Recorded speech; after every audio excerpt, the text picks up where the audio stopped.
គេថាស្នេហាប្រៀបដូចថ្នាំពើ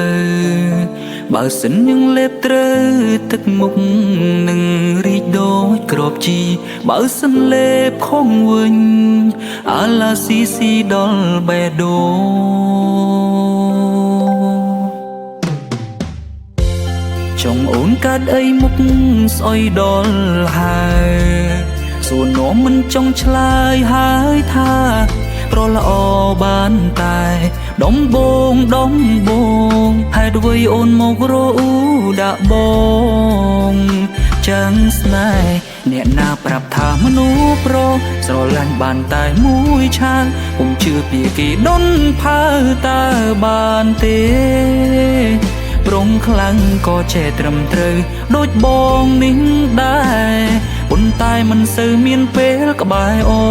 នកាន់តែមិនអាចខ្វាំងអូនកាន់តែធ្វើមនុស្សធំលែងហ៊ានកិនអីលំដូចពីមុនខំប្រឹងធ្វើការរងលុយឆាប់បានចូលដនដឹងអូនមិនមានពេលលួចតាក់ទងនឹងស្រីណាដូចដែលអូនចោទឡើយ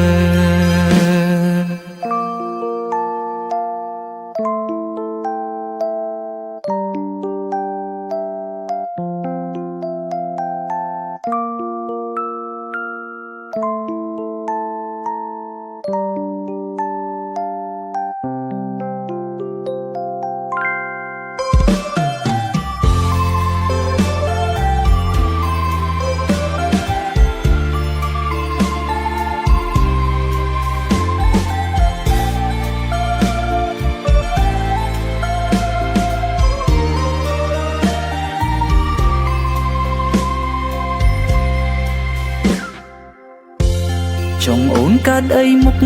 ស្អុយដល់ហើយ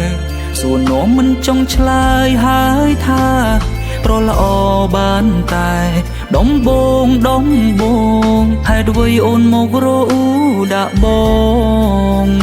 ចឹងស្នេហ៍អ្នកណាប្រាប់ថាមនុស្សប្រុសស្រឡាញ់បានតែមួយឆានពុំជឿពីគេដុនផើតើបានទេ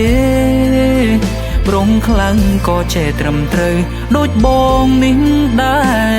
ប៉ុន្តែមិនសូវមានពេលក្បែរអូនកាន់តែមិនអាចខ្វាំងអូនកាន់តែធ្វើមនុស្សធំលែងហ៊ានកិនអីលំដូចពីមុន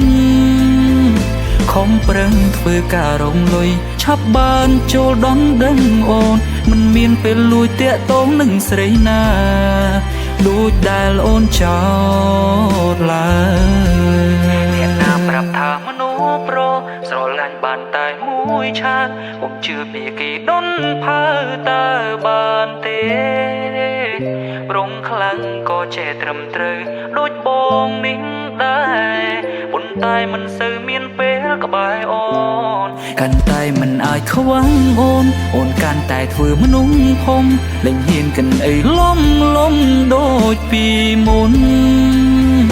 ខំប្រឹងធ្វើការរងលុយឆាប់បានចូលដនដឹងអូនមិនមានពេលលួចតាក់ទងនឹងស្រីណាដូចដែលអូនចោទឡើយ